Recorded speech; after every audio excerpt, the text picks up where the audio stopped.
दिव्या के ससुराल का रहस्य, अपनों पर किए गए विश्वास को तार तार कर देने वाली एक लंबी कहानी। भाग 4।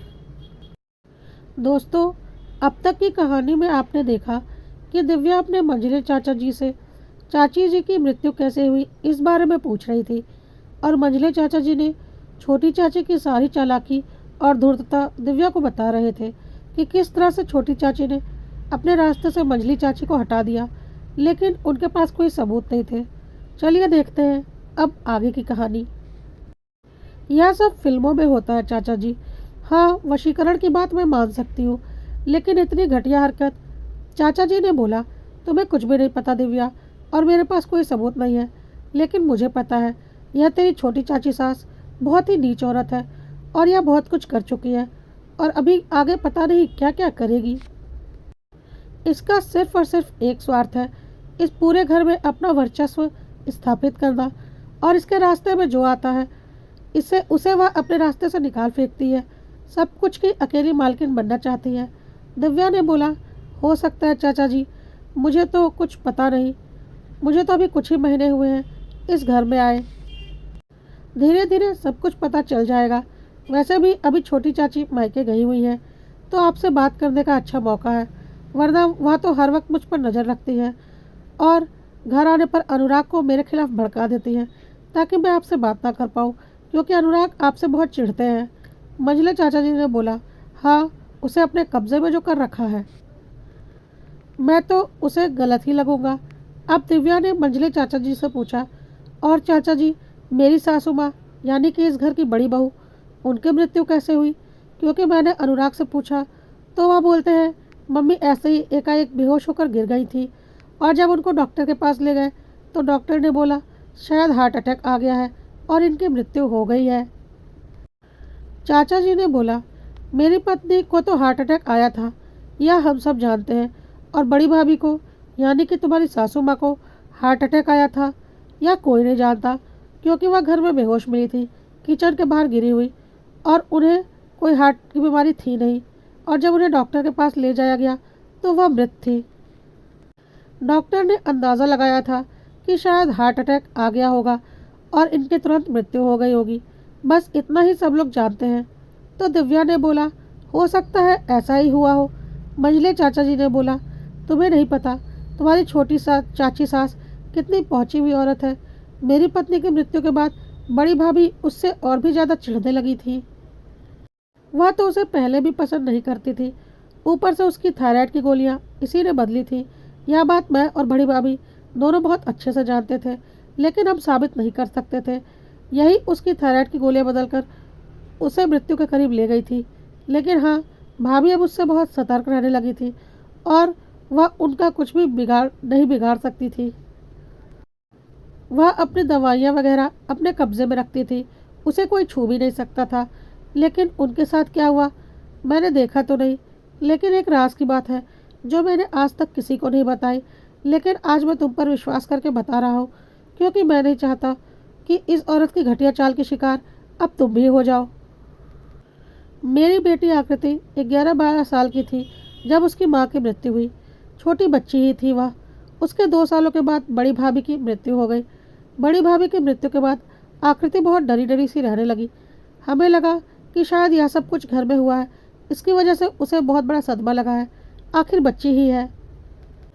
लेकिन फिर मैंने गौर किया कि वह छोटी चाची को देखकर कांप जाती थी और तुरंत मुझसे चिपक जाती थी, तो मुझे कुछ शक हुआ। मुझे ऐसा लगा कहीं बड़ी भाभी की मृत्यु के पीछे भी तो इसका हाथ नहीं, क्योंकि खिलाड़ी तो यह है ही, और उसके रास्ते का सबसे बड़ा कांटा बड़ी भाभी ही थी, जो इसका वर्चस्व इस घर में कायम नहीं होने दे रही थी। तो उन्हें तो रास्ते से हटाना इसके लिए बहुत ज़रूरी था। और मैंने उससे प्यार से पूछा, क्या बात है बेटा, तुम इतना डर क्यों रही हो छोटी चाची को देखकर? और वह और भी ज़्यादा घबरा गई और बोली, नहीं, मैंने कुछ नहीं देखा, मैंने कुछ नहीं देखा, मैं किसी को कुछ नहीं बताऊंगी, नहीं तो छोटी चाची मुझे भी मार डालेगी। अब तो मुझे समझ में आ गया कि आकृति ने जरूर कुछ देखा है। मैंने उससे प्यार से पूछा कि तुमने क्या देखा है, तुम मुझे बताओ, कोई तुम्हारा कुछ नहीं बिगाड़ सकता। आकृति ने बोला, पापा, मुझे यहाँ नहीं रहना, मुझे यहाँ से कहीं दूर भेज दो, मैं यहाँ पर नहीं रहूँगी, मुझे बहुत डर लगता है। मैंने आकृति को इसीलिए हॉस्टल में रखकर पढ़ाया है, क्योंकि डर तो मुझे भी लगता है इस घटिया औरत का। क्या पता कल को मेरी बेटी को भी खा जाए। मैंने आकृति को हॉस्टल में डाल दिया। लेकिन जाते जाते मैंने आकृति से बोला, अब डरने की कोई बात नहीं। तुम कहाँ रहती हो, किस हॉस्टल में रहती हो, कभी किसी को नहीं पता चलेगा। तुम वहाँ पर पूरी तरह से सुरक्षित रहोगी। अब तो बता सकती हो कि घर में क्या हुआ था। आज भी उसे यह बात जरूर याद होगी, भले ही हमने उसे अपने दिल की गहराइयों में दफन कर लिया है। आकृति ने बोला। छोटी चाची ने किचन के बाहर पानी गिराया था और उसमें वायर लगाकर करंट पास करवाया था, और बड़ी चाची जब फ़ोन पर बात करते हुए किचन की तरफ आ रही थी तो उन्होंने देखा नहीं और उस पानी में उनका पैर चला गया, जिससे उन्हें बहुत जोर का करंट लगा और वह वहीं पर बेहोश होकर गिर गई। और जैसे ही बड़ी चाची गिरी, छोटी चाची ने वायर हटा दी और जल्दी जल्दी से पोछा मारकर सारा पानी सुखा दिया और वहाँ से भाग गई। लेकिन उन्होंने मुझे देख लिया था कि मैंने सब कुछ देख लिया है, तो मुझसे कहा कि अगर मैंने किसी से कुछ भी कहा तो वह मुझे भी इसी तरह से करंट लगाकर मार डालेंगी। इसलिए मैंने किसी को कुछ नहीं बताया। मैं समझ गया कि यह औरत बहुत ही नीच और घटिया किस्म की औरत है और किसी की जान लेना इसके लिए एक खेल है। मुझे पता था यह सब बात बोलने से कोई फ़ायदा नहीं, क्योंकि कोई मेरी बात नहीं मानेगा और भाभी की मृत्यु हो चुकी है। कोई पोस्टमार्टम तो हुआ नहीं था भाभी का। डॉक्टर ने हार्ट अटैक की बात कह दी थी, क्योंकि इस शातिर औरत ने इतनी घटिया चाल ही चली थी कि कोई सोच भी नहीं सकता था कि भाभी की मृत्यु करंट लगने से हुई है। वह तो आकृति ने देख लिया था, इसलिए यह बात मैं और आकृति जानते हैं। मैंने यह बात भैया को कभी नहीं बताई, क्योंकि वह कभी मानेंगे ही नहीं, क्योंकि इसने उन सबको वश में जो कर रखा है। तुम अभी भी उसके वश में नहीं हो, इसलिए तुम्हें बता रहा हूँ। दिव्या को बिल्कुल भी यकीन नहीं हुआ और उसने बोला, चाचा जी आपने मुझे बहुत कुछ बताया, लेकिन मेरा दिल नहीं मान रहा कि कोई औरत इतना घटिया काम कर सकती है। मुझे लगता है आपको छोटी चाची से बहुत ज़्यादा नफरत है, इसलिए आप ऐसी बातें कर रहे हैं। आपने अपने मन में ही ख्याल बना लिया है, जबकि ऐसा कुछ भी नहीं है। मंझले चाचा जी ने बोला, कोई बात नहीं, मुझे किसी को यकीन दिलाना भी नहीं है। मेरी एक बेटी थी जिसका मैं शादी ब्याह करके यहाँ से उसे हटा चुका हूँ। अब मैं यहाँ पर अकेला हूँ।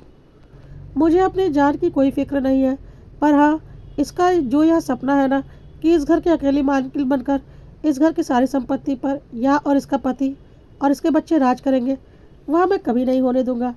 मैं अपनी बेटी का हक उसे दिलवा कर रहूँगा। अपने मायके से लेकर नहीं आई है यह सारी संपत्ति जो सब पर अपना हक जताती है। जो होगा देखा जाएगा।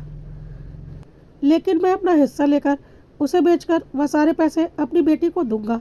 देखता हूँ इसकी साजिश कैसे कामयाब होती है। इसी दौलत के लिए तो इसने इतनी चालें चली हैं। बाबूजी की सारी सेविंग इसने रख ली, बाबूजी का दुकान इसने रख लिया। हमारे जितने दुकान बाजार में बने हुए थे उन सबको किराए पर चढ़ाकर उनका सारा किराया यह अकेले लेती है, जिस पर सब भाइयों का बराबर का हक है। माँ के सारे जेवर इसने अकेले रखे हुए हैं। क्या सब कुछ यह अपने मायके से लेकर आई है, जो अपने बाप का माल समझकर हड़प जा रही है, और जो इसके रास्ते में आता है उसे हटा देती है। और एक तुम्हारे बेवकूफ़ ससुर जी हैं, मेरे बड़े भाई, जो इसे बहुत महान औरत समझते हैं और इसके घर का सारा खर्चा चलाते हैं। अपने तो सारे पैसे बचा लेती है। दिव्या ने बोला, हाँ यह बात तो है। मैंने भी इस बारे में पापा से बात की।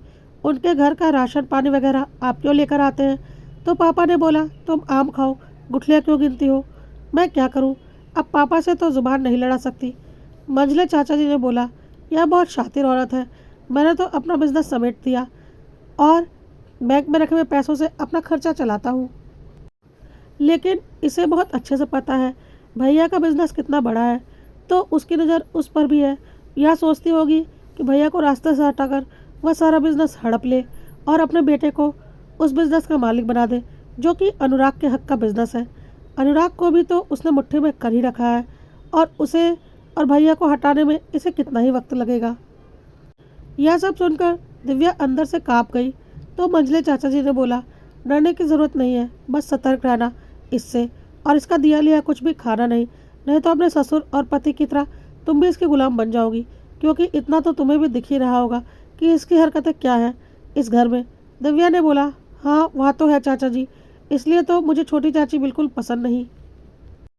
हमेशा मुझे दबा कर रखने की कोशिश करती है, जबकि जितना हक उनका इस घर पर है उतना ही हक मेरा भी है। मैं भी तो इस घर की बहू हूँ और वह कोई मेरी सास तो है नहीं जो मेरे ऊपर हुक्म चलाने की कोशिश करती है। मंझले चाचा जी ने बोला, हाँ तुम खुद भी समझदार हो। दिव्या ने बोला, हाँ मैं उन्हें देख लूँगी, यह सब टोने टोटके से मैं डरने वाली नहीं हूँ। और जो आप सब बातें कर रहे हैं ना, मुझे लगता है आप कुछ ज़्यादा ही उनसे डर गए हैं। यह सब कुछ नहीं होता, कोई अकेली औरत इतना हावी नहीं हो सकती। आप अपने दिमाग से इन सब फालतू की बातों को निकाल दीजिए। और रहे उनके टोने टोटके वशीकरण, वह सब तो तब तक ही काम करेगा ना जब हम वह कुछ खिलाएंगी पिलाएंगी। धीरे धीरे मैं पापा और अनुराग को उनसे दूर कर दूंगी और सब ठीक हो जाएगा। मंझले चाचा जी ने बोला, दिव्या अभी तुम बच्ची हो, इसलिए तुम्हें यह शातिर औरत सिर्फ टोने टोटके करने वाली एक मामूली औरत लग रही है। तुम्हारी सास और मेरी पत्नी को इसने रास्ते से हटाया है। अभी तुम्हें पता ही क्या है हमारी माँ के साथ क्या हुआ था। दिव्या ने बोला, क्यों दादी माँ दोनों चाची के गुजरने के बाद गुजरी है क्या? मंझले चाचा जी ने बोला, और क्या, दादी माँ की मृत्यु उनकी दो बहुओं की मृत्यु के बाद हुई है। वह भी कैसे कोई नहीं जानता। रात को वह ठीक ठाक सोई थी और सुबह मृत मिली। हम सब यही सोचते हैं कि बुढ़ापे की वजह से उनकी मृत्यु हुई है, लेकिन पता नहीं क्यों मुझे लगता है इसके पीछे भी उसका ही हाथ है, जो कि मुझे पता नहीं, पर आज नहीं तो कल जरूर पता चल जाएगा। एक एक करके इसने घर की सारी औरतों को ठिकाने लगा दिया जो इस घर की मालकिन हो सकती थी। इसलिए इस घर की अकेली मालकिन यह बन गई है। इसलिए मुझे अब तुम्हें लेकर डर लगता है, क्योंकि अब तुम भी इस घर की बहू हो और मैं नहीं चाहता तुम्हारे साथ कल को कोई कुछ बुरा हो जाए और उसे एक हादसे का नाम दे दिया जाए, जैसा कि आज तक हो रहा है। दिव्या ने बोला, अरे चाचा जी ऐसा कुछ नहीं होगा, आपको बहुत वहम होते हैं। दादी माँ बूढ़ी हो गई थी, बुढ़ापे की वजह से उनकी मृत्यु हुई होगी। मंझले चाचा जी ने बोला, हो सकता है, लेकिन हमारे पिताजी हमारी माँ से पूरे 10 वर्ष बड़े थे। लेकिन तुम्हारी शादी के 1 वर्ष पहले बुढ़ापे की वजह से उनकी मृत्यु हुई है, क्योंकि वह घर से इतना मतलब नहीं रखते थे। जब से उन्होंने दुनियादारी छोड़ी थी, उन्हें बस 2 वक्त का खाना चाहिए होता था और अपने भजन कीर्तन में लगे रहते थे। इसलिए उनसे इसको कोई खतरा नहीं था। इसलिए उन्हें अपनी स्वाभाविक मृत्यु मिली है और उनके मृत्यु में मुझे किसी प्रकार का कोई शक नहीं है। लेकिन माँ के साथ क्या हुआ यह कोई नहीं जानता। पक्का इसमें इस औरत का कोई हाथ होगा, जो आज नहीं तो कल जरूर पता चलेगा। पर तुम अपना ध्यान रखना, दिव्या ने बोला। चाचा जी बिल्कुल, मैं अपना ध्यान रखूंगी और आप भी अपना ध्यान रखिए। और ऐसी औरतों से मैं डरने वाली नहीं। घर में इतना कुछ हादसा हो गया इसलिए आप काफ़ी डर गए हैं, पर यह मेरा बाल भी बांका नहीं कर पाएगी और मेरे ख्याल से यह सब आपका वहम ही होगा। ठीक है, जैसा तुम्हें ठीक लगे। दिव्या उठकर अपने कमरे में आ चुकी थी और मंझले चाचा जी की कही हुई बातें उसके दिमाग में अभी भी घूम रही थी कि अगर उनकी बातें सच हो तब तो सच में छोटी चाची बहुत ही खतरनाक है और उससे बचकर रहने में ही भलाई है। दिव्या सोच रही थी, सच्चाई जो भी हो अब वह हर वक्त सतर्क रहेगी और धीरे धीरे अनुराग और पापा जी को भी छोटी चाची के जाल से निकालने की कोशिश करेगी। जब उनका दिया लिया यह लोग खाएंगे ही नहीं तो खुद ब खुद उनके वशीकरण के जाल से बाहर आ जाएंगे। यही सब सोचते सोचते दिव्या की आंख लग गई। दोस्तों, यह एक लंबी कहानी है। आज की कहानी यहीं तक, शेष कहानी अगले भाग में। कहानी अगर पसंद आ रही हो तो लाइक करना ना भूलें।